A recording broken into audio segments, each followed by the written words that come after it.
on it. If we go to the first one, which is the draft community planning facility collaboration opportunities procedure, and first of all, I want to say we use the word collaboration instead of partnership.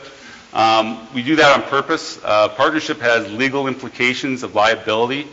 We really want to ensure that we have a collaborative response or agreements, but not take on any liability of our partners. So it not only protects the board, it also protects the community organizations. So the first change you'll see from the guidelines to the board's procedure is that word collaboration used over and over again.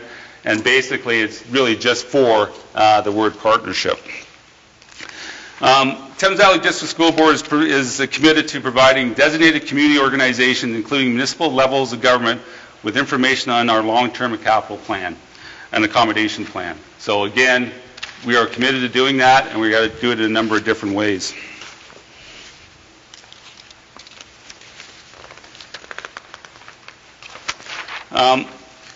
In exploring facility collaborations opportunities would be with respect to building new schools, undertaking significant renovations and additions, considering the use of unused space, that's the surplus space in schools, considering schools that may close, and properties that may be considered for disposition. With respect to the long-term accommodation plan, what we assess when we put the plan together, we talk about the student programs in the schools, we look at them, current enrollment and accommodation, where we have our current situations. We do enrollment projections. Facility needs and facility conditions can't be overlooked. This is the actual shape of the building and the property and the location. And ministry initiatives pertaining to facilities and accommodations. One thing we can't ignore is the ministry's changing landscape. Nobody saw what we were going to have to do with FDK when they first got talking about the $60 million of funding, the building of 300 classrooms and renovation. That's something that changed our accommodation. It changed, used empty spaces up. We built a number of additions, so on and so forth. So again, that was an initiative that came to us that really affected our facilities and our capacities, and the accommodation used up a lot of space that could potentially have been available as we constructed these or renovated these spaces in schools that had space. So we can't lose sight of the fact that the ministry still has a role to play in how our facilities are utilized. In considering community facility collaboration opportunities, we will consider the student safety and well-being, student achievement again, available suitable space, impact on the school and the school operations, the cost of the school to have that unused space, TVSB's existing commitment to community use, how much is the building being used, and should we give it away when the community is using it in a different way, or not give it away, but put it in a partnership that may impact the community in a different way. And we also can't lose sight of municipal bylaws and zoning that sometimes does not allow for collaborations to operate in some of our buildings. In considering the potential co-build opportunities, they're all the same list, but we bolded two, and we can't lose sight of these two, is the actual property and site available for the function and purpose? Like, can we actually build what they may want on the site without impacting the actual school, which we don't have to worry about when they're using unused space in the building? And we have to also deal with our concerns about the ownership issue that the ministry has said that their preferences for the board and the community partner to own its own space. So we put that in our criteria when we're talking about co-build opportunities. We'll share the following information on our website. We're going to try to make this all electronic, so we have our own website, develop our own web page with respect to planning initiatives. So plans to build new schools and undertake significant renovations will be listed there. Space in our facilities that are available for collaboration. Facilities which are available for sale, information on the annual meeting that we had talked about, when it will be always open to the public and who can attend, the listing of community organizations and how other community organizations could be included in the list to answer the one question that was asked about could other entities be included, and all the notes in the annual meeting. Any of the information shared with our regional meetings with our community organizations will be put on the website for the public to be able to review. TVSB will provide notice to identify community organizations of changes and updates of information, and the scheduling of annual meetings will be held. Will also be listed on the website. And as I said, listed below, community organizations that are not on our website may be requested to be added to the list, and there's a process for them to be added to the list that will be clearly defined. At the annual meeting, the objective is to share information on long-term accommodation planning, receive from the listed community organizations information that might assist the board on long-term accommodation planning and otherwise help identify opportunities for facility collaboration. So this is part of the process being developed now to get information back and forth that with the community organizations and municipalities, that what's happening, what do they need, what do we need, and that really wasn't being done before, but now this is part of the annual meeting and was requested in the guideline that we have to open up those lines of communication and ensure that we're understanding each other's needs. In addition to the annual meetings, so not only at the annual meetings we'll have that discussion, but any time throughout the year we'll entertain inquiries with respect to, from the community organizations with respect to unused available space and or co-build opportunities. So they don't have to wait for the annual meeting to approach us about opportunities or needs that they may have, or again, if we decisions on building, or if they're thinking of building something, they can approach us and see where we are. Do we have any thoughts on if we're going to be building in that location or not? So that goes on throughout the year. Presently, we're proposing that we'll hold 2 annual regional meetings to discuss planning and potential facility collaborations. The first meeting will be with the community organizations, and the second will be with the upper and lower tier municipalities of Elgin County, which will include the City of St. Thomas, Middlesex County, Oxford County, and the City of London. All these meetings will be open to the public, will be chaired by the trustees. What this does is, we thought breaking the 2 meetings, we think the community organizations, the daycares, health networks, and so on and so forth, may want different information or have a different line of questionings in the municipalities. So we've decided that we're going to break it into 2 different meetings in each of them. So basically there'll be 8 regional meetings, 4 in the 4 regions, 2 per region. 1 for community organizations and 1 for the municipalities. Keeping in mind that the board, I think, has 27 or 28 lower tier municipalities that we'll be dealing with and all that. So we have quite a few municipalities across Thames Valley that will be involved in these meetings, as well as 3 health boards and so on and so forth. At each at each meeting, we'll provide student programs, information on student programs, current enrollment projections, renewal needs, facility conditions, financial impact on declining enrollment of the unused space, the status of our properties that may have been declared surplus and available for sale, ministry initiatives pertaining to accommodations, like the FDK or any initiatives that the ministry may have, and we'll also identify those spaces that are less than 60% utilized, or schools with less than 60% utilized, or 200 empty pupil places. Again, you'll see the theme developing from the guidelines in our procedure, mandating us to do certain things, and we've included in our procedure to ensure that it's looked after. The annual notice of meetings will be sent out 30 days prior to the meetings to give municipalities and community organizations lots of time to react. Each community organization may make a presentation at the meeting for us, and community organization may submit their information to us ahead of time so it can be shared through everybody before the meeting starts.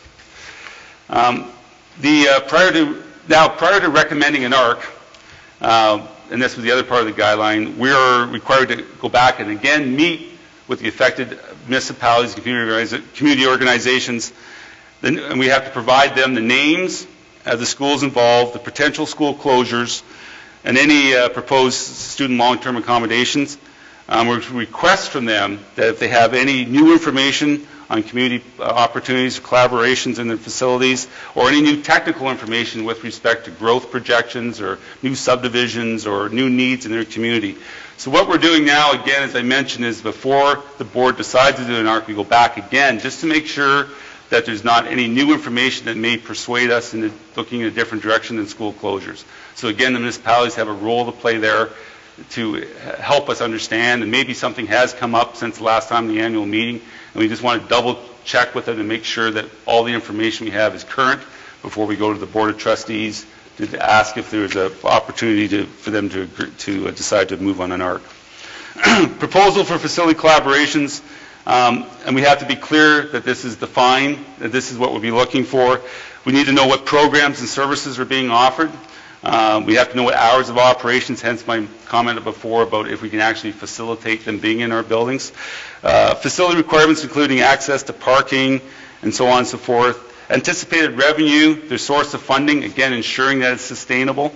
The benefits and collaborations to our students, if there is an opportunity that the students have an opportunity to enhance their learning experience. And the proposed number of community organizations and staff that will be in our facility.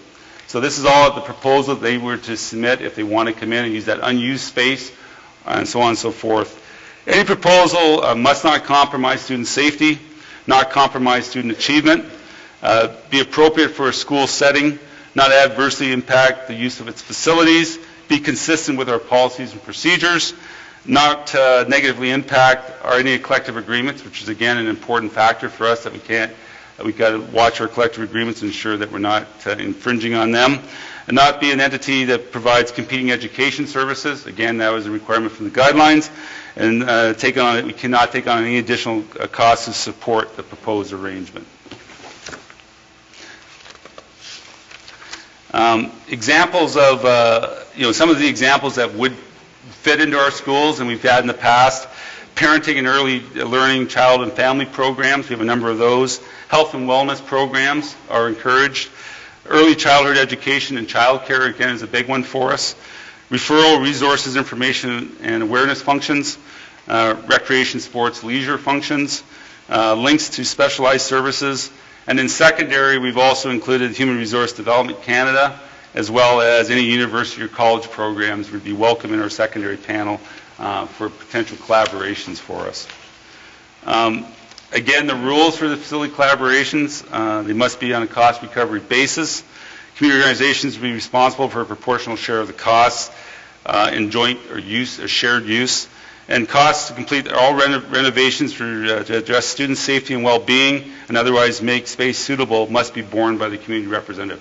So we have to do renovations in the school to accommodate you, to adjust or cordon off the students, so on and so forth. It's all on the back of the community organization going to the school. Again, the ministry is quite adamant that we cannot incur any additional costs for these type of arrangements with the public.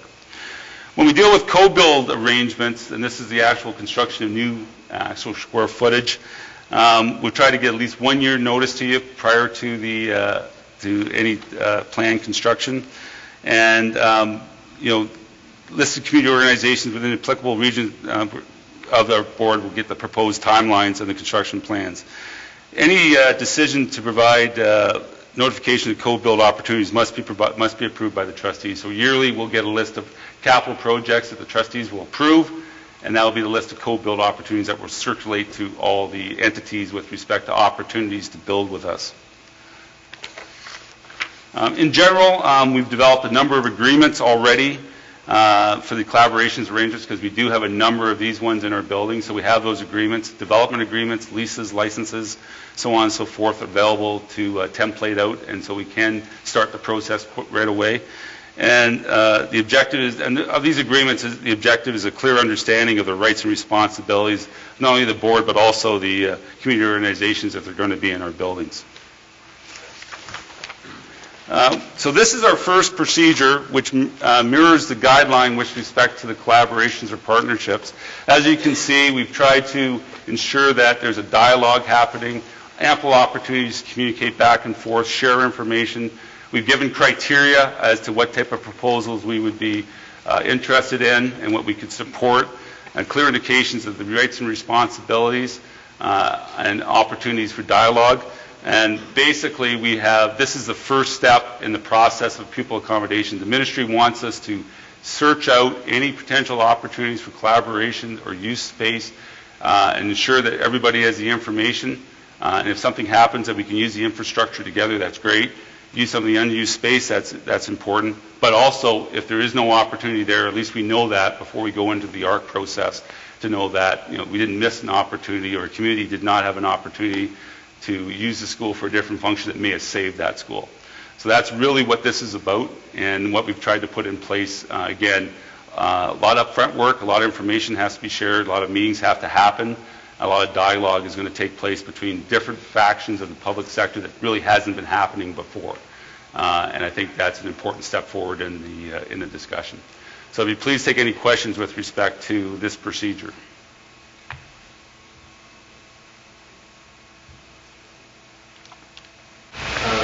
There's a couple of mentions of significant renovations or additions. Yep. What kind of qualifies as significant? I think from my take on that would be any addition or renovation that would adjust the OTG by 25% or greater. If we're adding renovations to science rooms or FDK classrooms, that type of thing, I think it's minor in nature. I think we're talking mainly about some of the adjustments we've done even through the ARC process, where we've taken a school and converted it and changed its OTG or major function of the school. I think that we'd be looking at significant renovations or renovations for the school or additions to the school. Yes? Just a comment, TVDSB had certainly been a leader in setting out the letters of agreements with the municipalities for dialogue and exchange of information. It's great to see that that work is going to continue through this capital planning process. I think it's really important that we keep sharing what's happening. It's interesting. You're right. I mean, we have been having those meetings, and I think they've been very productive.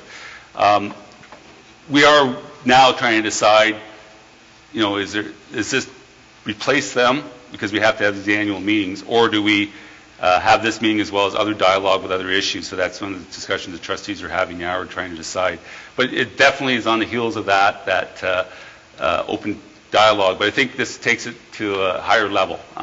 Much more people involved, much more information shared. And again, it's our hope, and again, we'll come to the table with our information. This only really works if they come to the table with their information. And we need to know what they're looking at. I think with the municipalities especially, sometimes they're somewhat secretive about zonings and subdivision plans and servicing. And we need to know all that because that has to fit into our projections. So I think it really is it's a free flow of information between the two bodies, or the community organizations as well. Bring in the boards of health and all the other things. I think it's an important step too, because we've had a number of situations throughout the years where different organizations have tried to approach us about actually buying property from us, but they weren't on the entity list, and they weren't allowed to do it because they weren't on that list. And boards of health were one of those. So the ministry is really opening up the idea of reaching out to the broader public sector about the opportunities to come into our schools and where it makes sense. And again, we had to set the criteria. We have to, again, student achievement and well-being and safety is paramount. But is there an opportunity there? And let's talk about it. But let's talk about it well in advance. Let's not talk about it the night the board's making a decision on an ARC. Let's talk about it so we know before that happens. And again, but it has to be looked at as sustainable. It's well-funded. It's long-term. And all that time, all that stuff, all that information can be done up front now, rather than at the last minute trying to decide if this works or not, or in that type of situation, because it's well thought out. I think that's what we're trying to do with our procedure. The ministry didn't put that in force, but we thought through our processes that would be an important idea, is that we need to know all this information. We're asking for a lot of stuff, to ensure that this partnership or collaboration is going to be beneficial to both parties long term.